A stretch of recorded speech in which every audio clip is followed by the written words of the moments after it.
You're listening to the Spark Your Light podcast, where my mission is to help you create a life that sparks the light inside of you. And this is episode number 308, Get Out of Your Head Faster.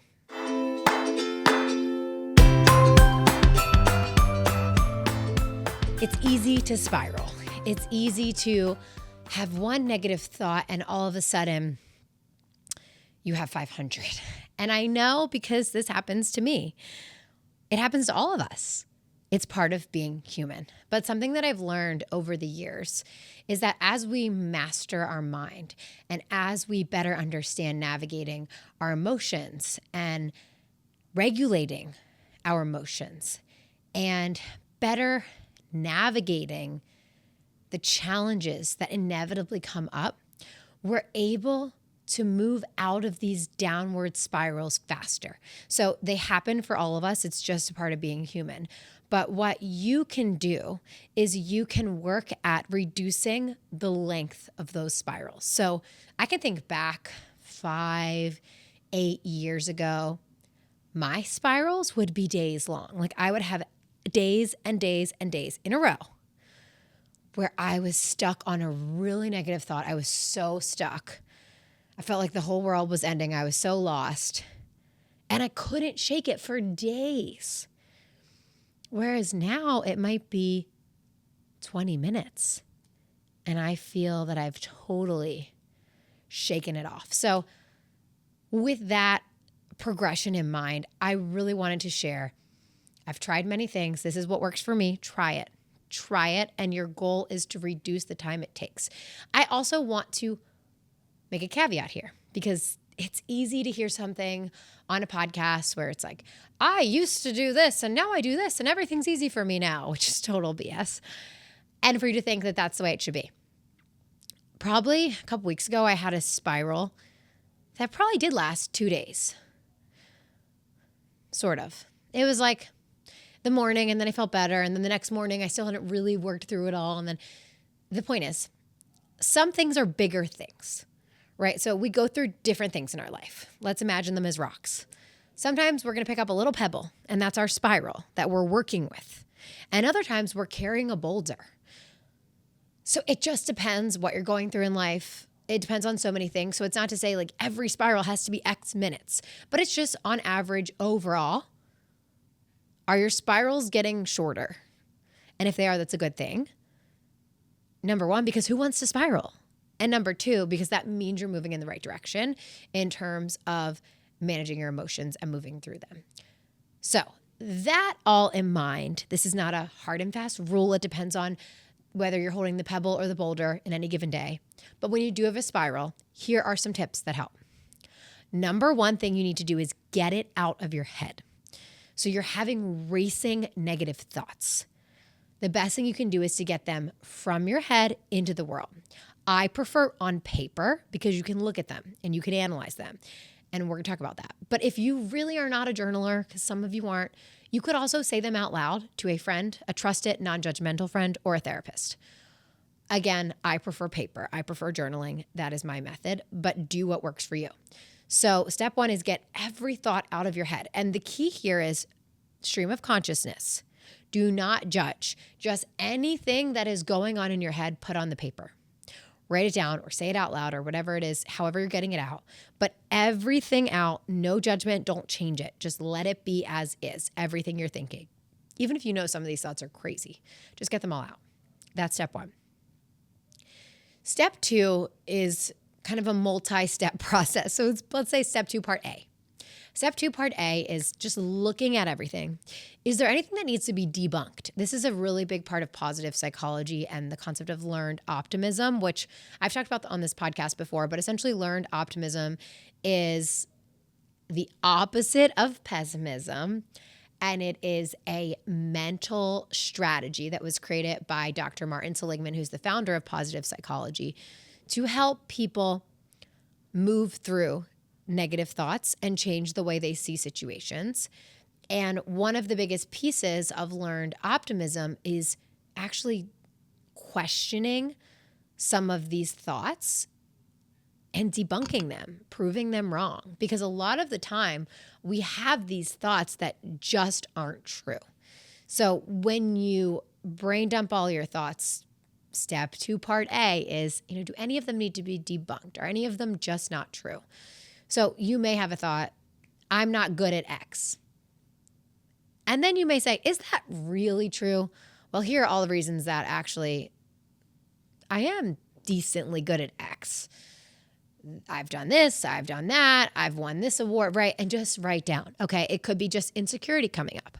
So that first step is just to get out of that spiral and instead get into the truth, which can be hard sometimes. And this is where maybe occasionally you could bring in a very loving, non-judgmental third party that could point out, like if I were to show my list to Richie, he would say, that's not true, that's not true, that's not true. Very quickly, very easily, without judgment. And so if you have someone like that in your life, this could be a time, if you're having trouble doing it on your own, that you could also go to someone else. And then part B to step 2 is, how do I feel right now? Which is probably terrible. How do I want to feel? Especially with context of this situation. So if you're feeling stressed about work, how do you want to feel about work? I want to feel calm. I want to feel like I can handle it all, like I'm in control of my work. Like even when fires come up, I can put them out. Okay. Next step. What would make you feel that way? Now, in my experience, 80% of the time, the answer to this question is a mental shift. And when I say that, I know people can be like, really? A mental shift and you feel better? Sometimes it's literally like changing the definition of something. It's changing the way you see something, which may change your actions. So that's why I left it at 80% of the time, because there is sometimes a component, oftentimes actually, maybe the 80% is the thought shift, but there's still that 20% component that's there of shifting physical actions. So that may be a big piece of it that may help you. But usually the thought work has to come first before the action shift. So with this example of stress at work, okay, let's get to the root cause. What's causing you to feel overwhelmed at work? Well, it's this one specific person who's always putting their work off on me. Okay. So how could you see that differently? Maybe you see it as, it's not my job to do Susie's work. When you see it that way, when stress put work on you, you don't feel stressed because you're not taking on her problems.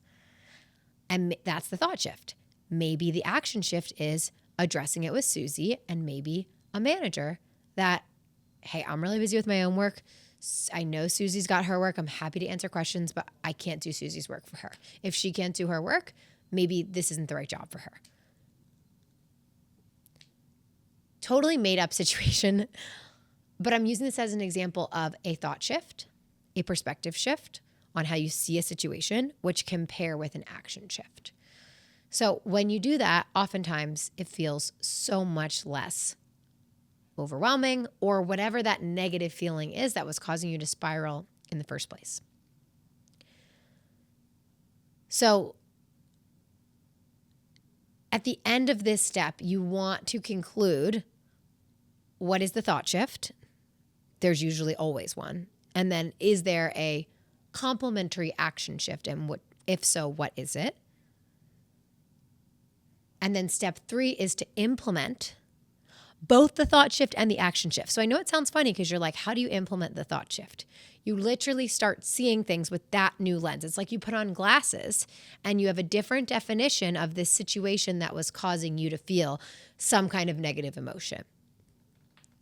So, for example, for me, I was feeling very overwhelmed every time Michael went down for a nap, feeling like I had so much work to do. And so I put on these new glasses where I decided, okay, I'm going to see myself as a mom, and that's my main job. And I'm going to take care of Michael, and I'm going to take care of our house and our meals and these things. And my side job is my business. So nothing changed there except my glasses now say main job. But then the complementary action shift is that I readjusted my schedule to where on naps, I actually can cook dinner or take a shower or feed myself or put laundry away. And I'm mostly doing my work before Michael gets up in the morning or when I'm away traveling.